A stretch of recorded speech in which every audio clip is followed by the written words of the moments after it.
35장에 야곱이 딱 이제 이게 마무리가 되면 이제 새로운 클로즈업은 누구로 넘어가야 되냐? 원래 요셉으로 넘어가는 게 맞습니다. 그런데 갑자기 뜬금없이 36장에 누가 나오고 있어요? 에서에 대해서 소개하고 있다는 거예요. 근데 이 36장도요, 에서에 대한 얘기를요, 그냥 몇 절로 끝내지 않습니다. 굉장히 많은 절수를 할애해서 하나님께서 에서에게 초점을 맞추고 계시다는 거예요. 그렇다면 우리는 이것을 깨달아야 됩니다. 하나님의 감동으로 말씀이 쓰여졌기 때문에 하나님의 시선이 에서에게로 향했다는 것은 우리에게 주실 메시지가 이곳에 있다는 것입니다. 그냥 쓰신 게 아니에요. 그러니까 에서를 통해서 하나님 우리에게 말씀하시고자 하는 것이 있다는 것입니다. 여러분, 찬송이 36장, 이 오늘 바이블 타일 본문이라 아마 이것을 매일매일 하시는 분은 이 본문을 잘 읽어보셨을 거예요. 이 36장을 읽으면서 여러분 발견한 게 무엇입니까? 이 36장을 읽으면서 여러분 발견할 수 있어야 되는 게 있는데 그게 뭐냐면 에서가 엄청나게 형통했다는 거예요. 어마어마하게 형통했다는 거예요. 제가 한 가지씩 알려드리겠습니다. 창세기 36장 6절 7절 말씀입니다. 다 같이 읽어볼까요? 시작. 에서가 자기 아내들과 자기 자녀들과 자기 집의 모든 사람과 자기의 가축과 자기의 모든 짐승과 자기가 가나안 땅에서 모은 모든 재물을 이끌고 그의 동생 야곱을 떠나 다른 곳으로 갔으니 두 사람의 소유가 풍부하여 함께 거주할 수 없음이러라. 그들이 거주하는 땅이 그들의 가축으로 말미암아 그들을 용납할 수 없었더라. 자, 에서가 가나안을 떠난 이유가 무엇입니까? 자기 거 다 뺏어간 야곱이 꼴 보기 싫어서 떠났습니까? 아우, 나 정말 이놈 새끼랑 내가 못 살아 하고 떠난 게 아니죠. 나중에요, 같이 살아서 아버지 이삭의 장례도 같이 치러줄 정도로 같이 삽니다. 그런데 결국 이 가나안을 떠난 이유가 뭐예요? 너무 재산이 많아서 같이 쓸 수가 없는 거예요. 이 재산이 서로 너무 많으니까 우리 이러다 못 살겠다. 이 땅 너무 좁다 해가지고 이 에서가 그 자리를 떠났다는 거예요. 어마어마한 거부가 되었어요. 여러분, 에서는 누굽니까? 장자권 뺏겼잖아요. 장자의 축복도 못 받았잖아요. 나중에 나오지만요, 짜고 좀 저에게 남겨진 축복 없어요? 라고 얘기했더니 정말 그 축복이 형편없는 기도 받는 사람이 에서거든요. 그런데 오늘 너무 거부가 됐대요. 이것으로 끝나지 않습니다. 창세기 36장 15절 말씀입니다. 시작.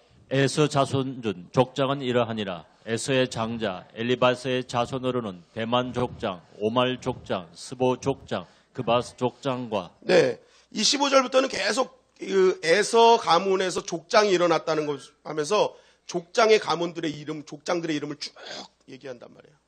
그러니까 그냥 대충 산 게 아니라 리더로 삽니다. 리더. 그러니까 이 족장들이 굉장히 많이 등장하죠. 우리가 친숙히 하는 이름이 대만 족장, 대만 사람 엘리바스. 그 대만이 이 에서의 후손입니다. 리더의 위치에 서게 되죠.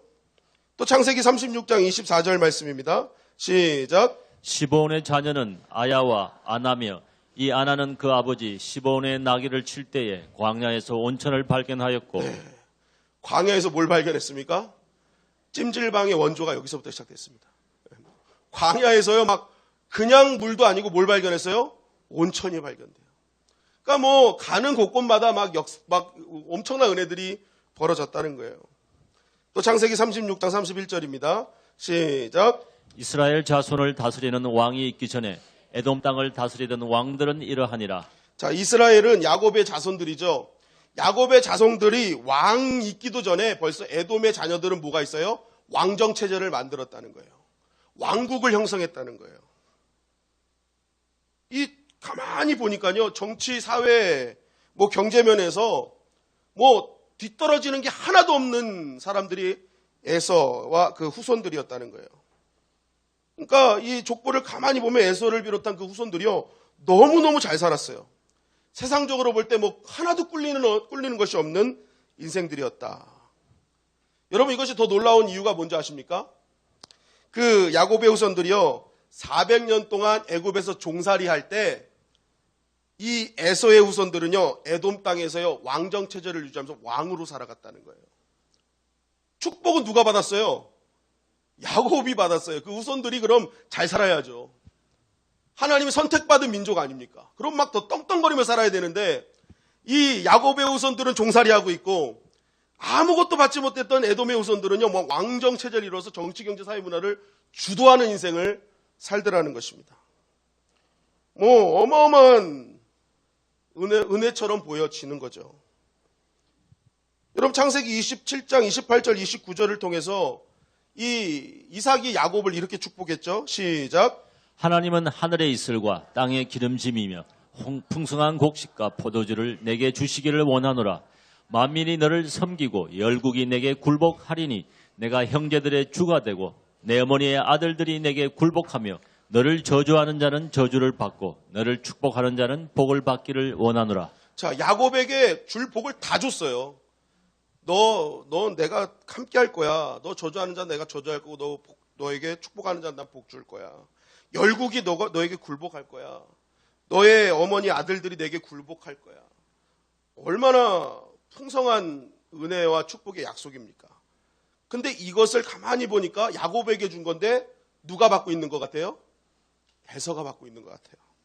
에서는 어떤 걸 받았습니까? 창세기 27장 38절 40절입니다. 시작. 에서가 아버지에게 이르되 내 아버지여 아버지가 빌 복이 이 하나뿐이니까 내 아버지여 내게 축복하소서 내게도 그리하소서 하고 소리를 높여 우니 그 아버지 이삭이 그에게 대답하여 이르되 내 주소는 땅의 기름짐에서 멀고 내리는 하늘이 세서 멀 것이며 너는 칼을 믿고 생활하겠고 내 아우를 섬길 것이며 내가 매임을 벗을 때에는 그 멍에를 내 목에서 떨쳐버리리라 하였더라. 자, 에서에게 준 것은 짜고 짜냈어요. 아, 좀 저에게 복이 있어요? 복 있으면 좀 주세요. 막 울었어요. 그랬더니 이삭이요, 짜고 짜내서 준 게 뭐예요? 너는 기름짐에서 멀 것이고 내리는 하늘 이슬에서 멀 것이고 내 아우를 섬길 것이고. 차라리 안 듣는 게 낫죠. 그죠? 뭐 아무것도 없잖아요. 뭐 아무것도 없는 거예요. 다 풍성한 것에서 다 멀 것이다. 심지어는 너 아우를 섬길 것이다. 짜내고 짜낸 것이 이거예요. 이거 아무것도 못 받는 거예요. 그런데 무엇입니까? 지금 말씀해 보니까 이 하나님께서 축복하신 것을 보면은 야곱이 정말 잘 살아야 돼요. 하나님 선택한 자가 잘 살아야 돼요. 어마어마하게 떵떵거리며 살아야 돼요. 그런데 전혀 다르게 살더라는 거예요. 오늘 말씀해 보니까 완전히 뒤바뀐 채 살아가는 것 같아요. 에서가 야곱이 받은 축복을 다 받고 사는 것 같고, 선택받은 야곱은 그냥 막 애굽에 종살이 하면서 정말 막 너무너무 이 부족한 모습으로 살더라는 것입니다. 뭔가 이게 뒤바뀐 것 같아요. 뭔가 잘못된 것 같아요. 그런데 여러분 성경을 가만히 보면요, 사실 에서가 받은 것, 에서가 축복받은 것, 이거 크게 문제될 것이 없다는 거예요. 히브리서 11장 20절 말씀 이렇게 증거하죠. 시작. 믿음으로 이삭은 장차 오는 일에 대하여 야곱과 에서에게 축복하였으며. 자, 믿음으로 이삭이 누구를 축복했대요? 야곱과 에서를 축복했다. 그러니까 이 하나님께서 주신 믿음을 가지고 이삭은요, 야곱만 축복한 것이 아닙니다. 에서도 하나님이 주신 믿음으로 축복했어요. 그러니까 이 하나님께서는요, 이 둘 다 복을 주셨다는 거예요. 복을 주셨다. 여러분, 우리가 기억해야 될 것은 야곱을 사랑했고 하나님이 에서를 미워했다, 우리는 이렇게 생각하지만 실제적으로 성경에도 말라기 1장에 보면은 하나님이 야곱을 사랑하고 에서는 미워했다 이렇게 말씀이 있지만, 여러분, 하나님은 모든 자를 구원하시기 원하십니다. 하나님이 그렇다면 누구를 미워한다는 게 말이 됩니까? 말이 안 돼요, 안 돼요? 안 돼요, 안 돼요. 하나님은 모든 자를 구원하시고 모든 자를 사랑하기 때문에 구원하시는 거지, 하나님이 미운 자, 사랑하는 자를 남겨두시지 않는단 말이에요. 그냥 동일하게 사랑하셔요. 중요한 것은 여기서 미워하다라는 성경의 개념을 보셔야 돼요. 그게 뭐냐면, 그 성경의 개념은요, 야곱을 더 사랑한 거죠. 에서를 미워한 건 아니에요. 에서도 사랑해요. 근데 야곱을 더 사랑했다. 그 누가복음 14장 26절에도 물은 내게 오는 자가 자기 부모와 처자와 형제와 자기 자매와 및 자기 목숨까지 미워하지 아니하면. 그러니까 이 이단들이 이거 갖고 이제 막 얘기하잖아요. 부모, 형제, 자매 다 미워하고 떠나야 돼. 주님 바로 믿으려면. 이렇게 얘기하잖아요. 그게 아니라는 거예요. 여기서 미워하다는 거는 나를 우선순위 둬라. 그들을 미워하라는 게 아니라 내가 우선순위 둬야 된다. 이들도 사랑하되 내가 더 너에겐 우선순위가 되어야 된다라는 말씀이에요. 그러니까 이것을 가지고 우리가 농락당하면 안 됩니다. 너 이거 다 버려야 돼. 가족 다 버려야 돼. 이런 말 속으면 안 된다는 거예요. 그러니까 미워하라라는 게 아니라 더 사랑해라라는 거예요. 그러니까 에서를 미워한 것이 아니라 에서도 사랑했지만 야곱을 하나님 더 사랑했어요. 그렇기 때문에 하나님은 모든 사람에게 일반 은총을 주시는 거예요. 일반적인 은총. 다 주세요. 다 얻을 수 있게 하세요. 태양, 공기, 물, 자연, 풍요, 기쁨, 평화 하나님 다 주시는 거예요. 또 동일하게 주신다는 거예요.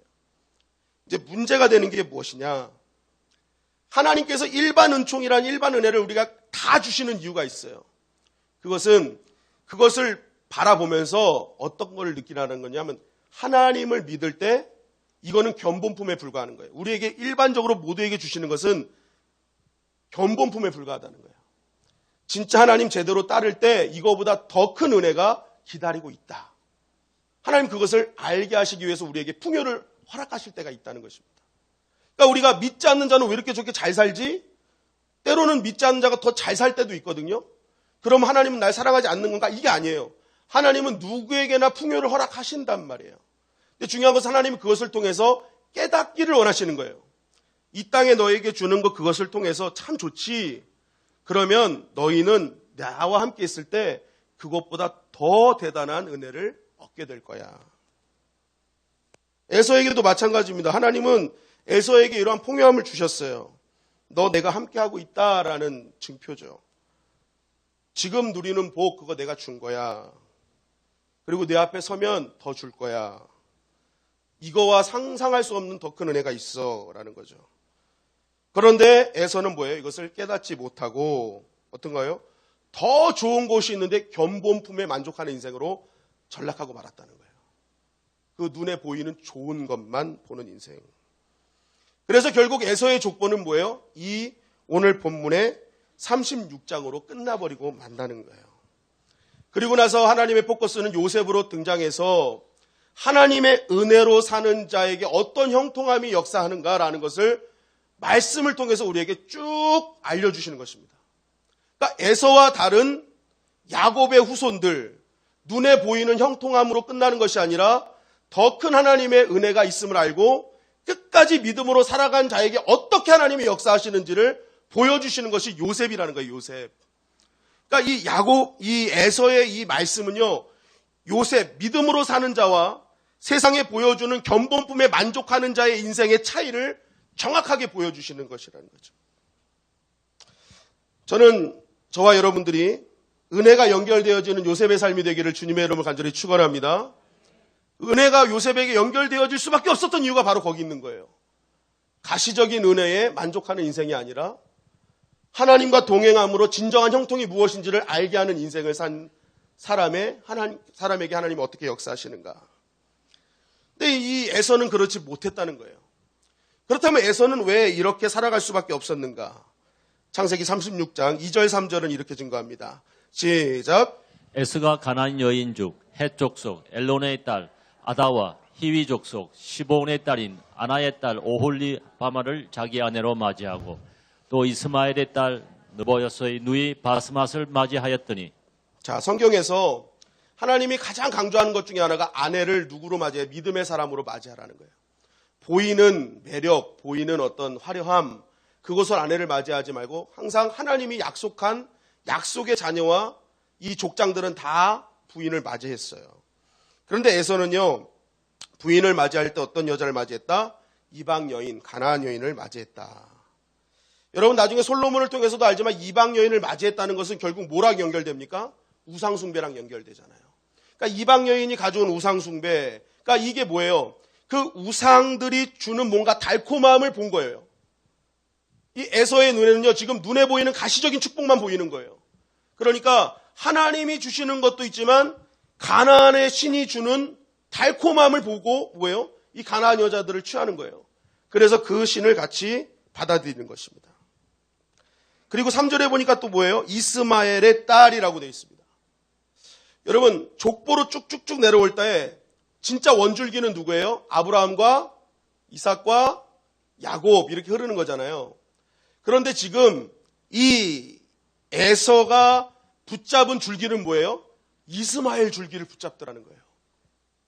하나님의 약속의 줄기를 붙잡아야 되는데, 원줄기를 붙잡아야 되는데, 지금 뭐예요? 곁줄기를 붙잡고 있는 거예요. 이스마엘. 약속 맺은 자녀가 아닌 줄기를 붙잡고 있는 이 에서의 어리석은 모습을 성경은 정확하게 우리에게 말씀하고 있어요. 신앙생활을 하면서 우리가 주류를 붙잡아야 되는 자꾸만 비주를 붙잡는 거죠. 원줄기, 정말 중요한 중심 붙들어야 되는데 본질, 비본질적인 것을 붙들고 신앙생활 하는 모습이라는 것입니다. 결국 나중에는 창세기 36장 20절에 보니까 그냥 이 에서는요, 그냥 세상 사람들과 똑같이 되고 말았어요. 붙잡아야 될 거 붙잡지 않고 곁줄기 붙잡고 하나님만 바라봐야 될 하나님의 백성이 세상 줄기 붙잡으니까 결국 뭐예요? 세상 사람 되더라는 거예요. 시작할 때는 아무것도 아닌 것 같았어요. 그저 아내 한 명 취하는 것 뿐인데 이스마엘도 뭐 아브라함의 씨잖아. 비슷비슷한 거잖아. 뭐 처음 시작할 때는 별거 아니었단 말입니다.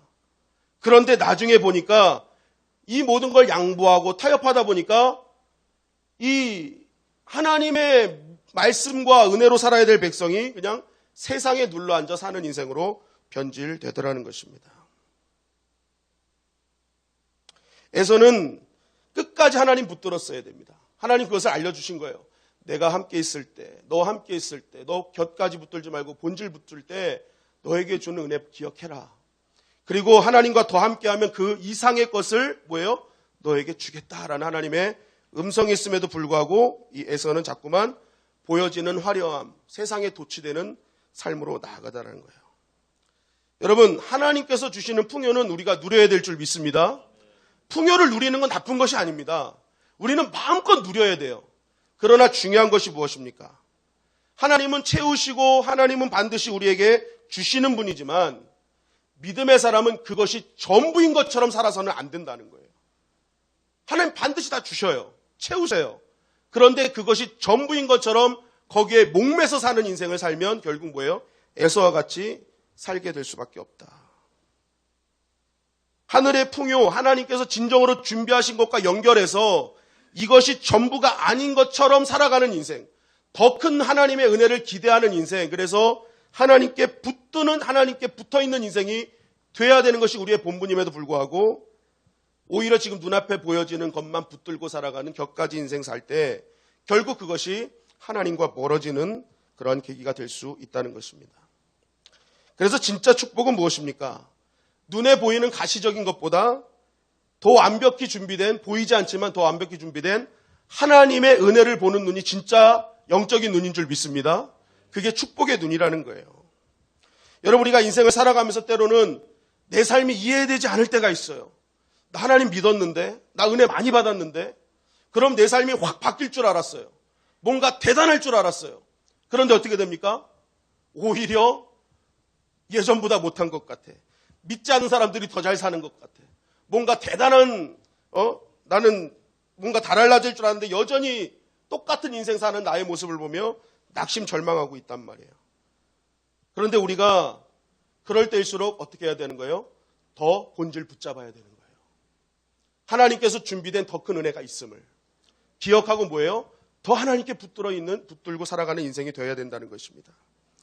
여러분, 야곱과 그의 후손들이 얼마나 눈에 보이는 차이가 컸겠어요.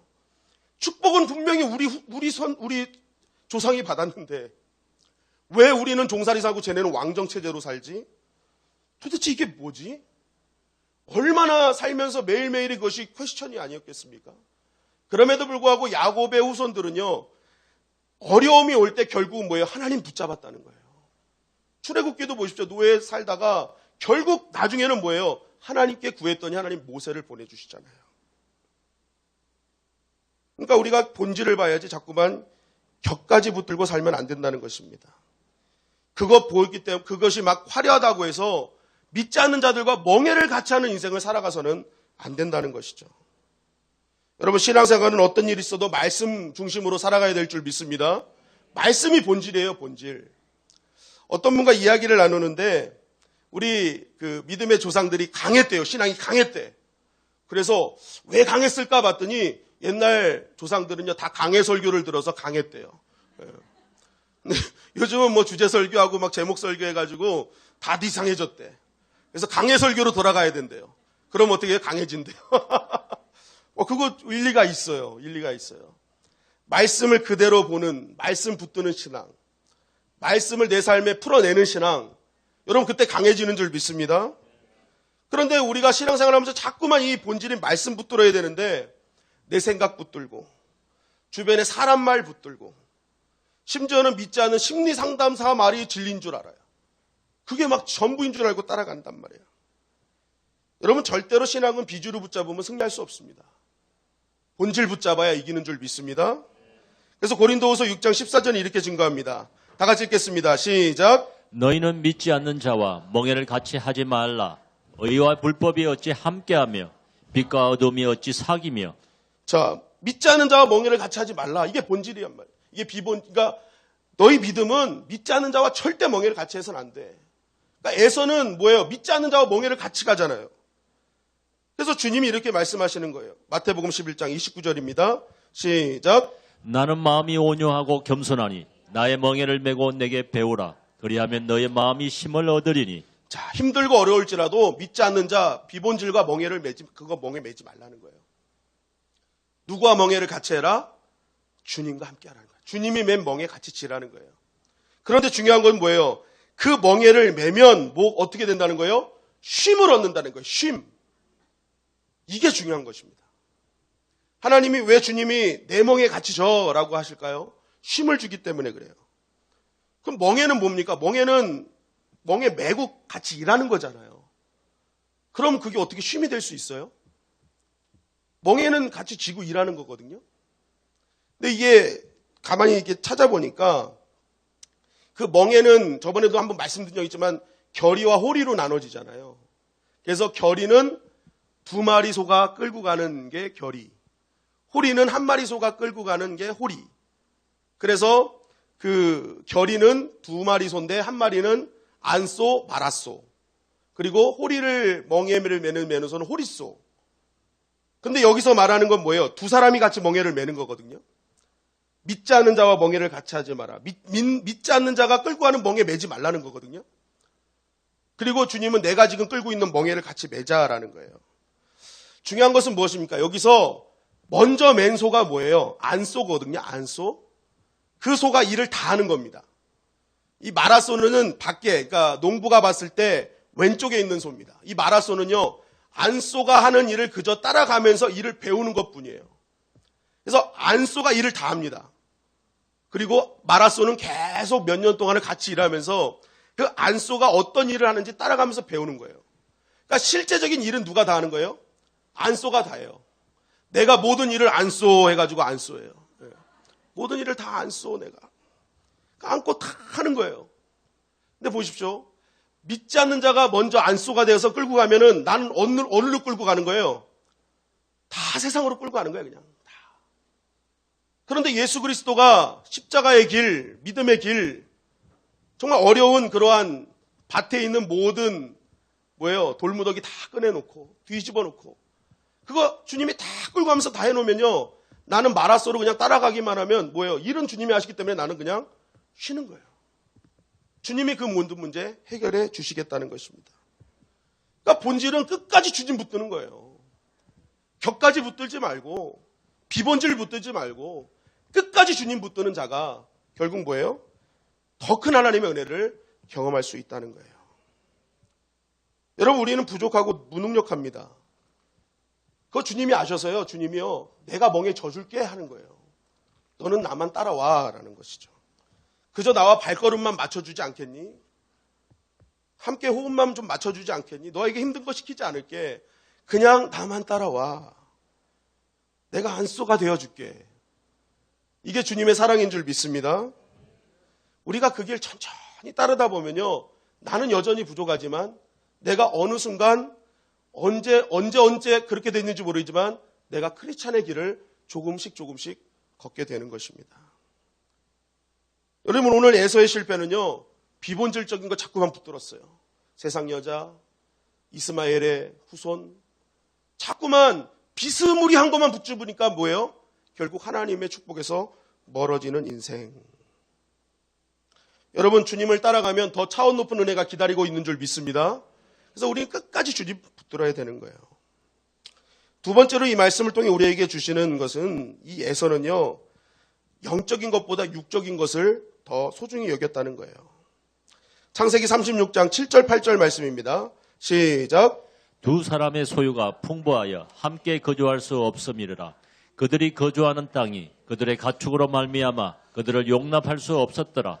이에 에서 곧 에돔이 세일산에 거주하니라. 자, 에서가 재산이 많아지자 결단합니다. 무엇을 결단합니까? 내가 이제 떠나겠다. 내가 이제 야곱을 이제 내가 살던 곳에 이제 떠나겠다는 결단하는 거예요. 굉장히 합리적인 것 같고 타당한 이유 같습니다. 예전에 에서 혈기 왕성했던 에서, 조금만 자기에게 불리하면 당장 400명 끌고 와서 죽이려고 했던 에서의 모습은 아예 보이지 않습니다. 굉장히 인간적이고 너그러워졌어요. 내가 떠날게. 사실 원래 떠나려면 누가 떠나야 됩니까? 야곱이 떠나야 돼요. 야곱은 굴러 들어온 돌이에요. 다른 데서 있다 돌아왔잖아요. 야곱은 에서는 끝까지 어쨌든 지킨 사람이거든요. 그러면 풍부해지면은요, 야곱이 야, 너 떠나야 되는 거예요. 그런데 지금 에서는 뭐예요? 내가 떠날게 하는 거예요. 내가 떠날게. 이게 육신의 눈으로 보면 굉장히 흠잡을 데 없이 아주 젠틀한 모습입니다. 그러나 이것을 영적인 눈으로 보면은요, 이건 전혀 다르게 해석이 되는 거예요. 지금 에서가 떠난다고 하는 땅은요, 하나님이 약속하신 땅이에요. 너의 모든 것을, 하나님이 모든 것을 부어주시겠다는 약속의 땅이요, 하나님이 계신 은혜의 땅입니다. 그런데 지금 에서는 뭐예요? 그 약속의 땅에서 받은 것 가지고 이제 세상으로 가겠다는 거예요. 너 여기 있어, 괜찮아. 나는 세상으로 갈 거야. 이런 어떤 육적인 그런 것을 위해서 영적인 것을 포기하는 모습을 보여주고 있다는 것입니다. 내가 가진 세상 것, 내가 누리는 이러한 풍요로움, 이거 지키기 위해서 하나님이 계신 자리를 떠나겠다는 거예요. 믿음의 자리 떠나겠다라는 그런 에서의 모습이라는 거예요. 그런데 이 모습이 우리의 믿음의 현장에서도 동일하게 계속 보여지고 있어요. 우리에게 뭔가 주어졌을 때, 뭔가 풍족해졌을 때, 없을 때는 참 잘 지키는데 있어지면 뭐예요? 하나님을 떠나는 일들이 종종 발생한다는 거예요. 더 하나님의 자리, 믿음의 자리를 지켜야 되는데 에서처럼 믿음의 자리를 오히려 떠나는 일들이 우리의 삶 가운데도 종종 일어나더라는 거예요. 결국 알곡은 놓치고 쭉정이만 붙드는 신앙이 되어버리고 마는 것입니다.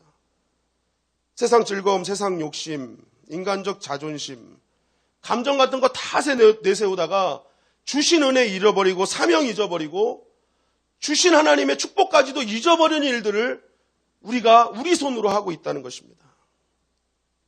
여러분, 믿음은요, 내가 먼저 중요한 것이 무엇인지를 깨닫는 것이 참 믿음이라는 거예요.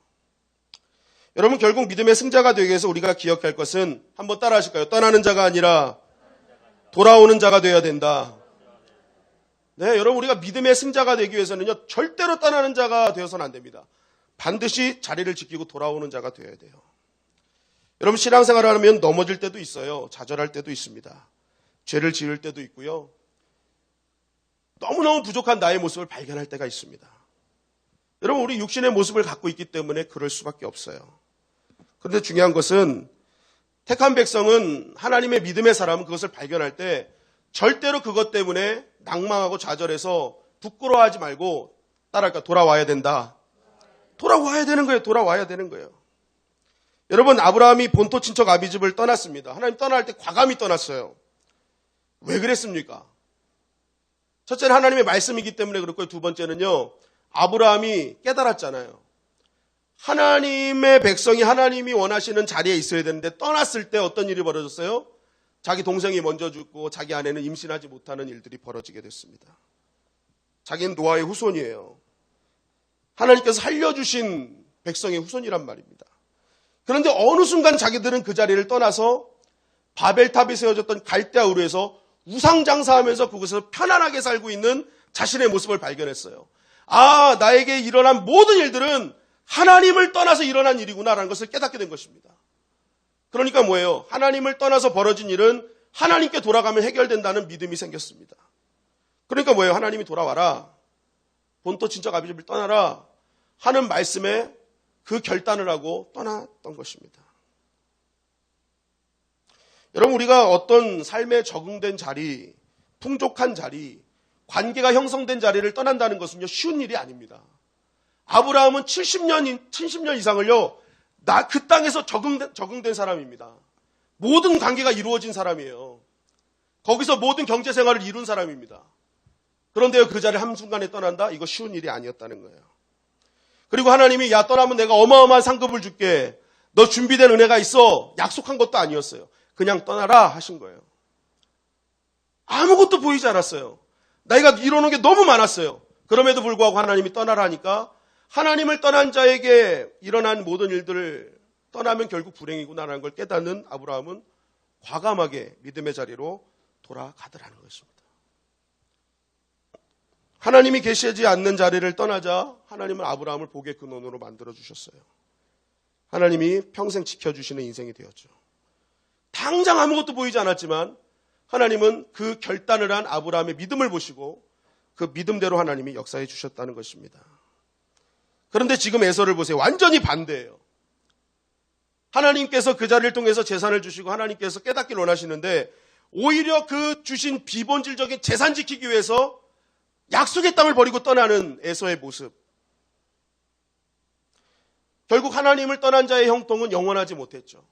이 에서의 형통은 그것으로 끝나고 말았다는 것입니다. 나중에 결국 다윗과 솔로몬 시대에 하나님의 약속대로 이 요셉의 아우의 자녀들 밑에 굴복하는 인생. 나중에 예수님 시대의 헤롯 대왕으로 어떻게든지 야곱의 후손들을 이겨보려고 했지만 결국 예수 그리스도의 십자가의 죽으심과 부활하심으로 영원히 자신의 동생의 자손들에게 굴복하는 인생. 약속대로 그 아우를 섬기는 인생으로 남게 되는 인생이 되었다는 것입니다. 여러분, 믿음은 실패의 자리, 상처의 자리, 아픔의 자리를 털고요, 주님 앞에 돌아오는 것입니다. 그리고 내가 이 자리를 지킴으로써 손해본다 할지라도 하나님이 계시다면 그 자리를 지켜내는 것, 그것이 진정한 믿음이라는 거예요. 여러분, 누가복음 15장의 탕자의 비유에도요, 막 내가 회개했습니다. 하나님, 아버지 내가 이거 하면 이거 할게요. 막 오고 어마어마한 결단해가지고 아버지가 용서해 주신 거 아니에요. 그냥 떠나간 순간부터 아버지는요, 이미 탕자를 용서하고 기다리고 계셨어요. 탕자는요, 돌아오기만 하면 되는 거예요. 아버지는 우리에게 원하는 게 없었어요. 아버지는 탕자에게 원하는 게 없었어요. 그냥 돌아오기만을 기다리는 거예요. 여러분, 마찬가지로 이것은 탕자의 이야기는 탕자의 결단보다도 아버지의 중심이 있습니다. 우리가 아무리 부족하고 연약해도요, 하나님은 이미 우리를 용서하고 기다리고 계시다는 거예요. 그래서 돌아오기만 하면 하나님께서 돌아온 자에게 주시는 은혜가 있는 것입니다. 여러분, 참신앙은 따라하겠습니다. 돌아오는 것이다. 믿음의 자리를 지키는 것이다. 어떤 일이 있어도 믿음의 자리를 지켜내는 것, 그것이 참 믿음인 것입니다. 여러분, 야곱을 보십시오. 자기 생각대로 산 사람 아닙니까? 자기 머리짠에서 부자 된 사람 아닙니까? 그러나 그가 결국 승리한 이유는 뭐예요? 약속의 땅으로 돌아왔기 때문에 그래요. 야곱은 떠났지만 돌아왔어요. 그런데 에서는 뭐예요? 다시 떠나가는 거예요.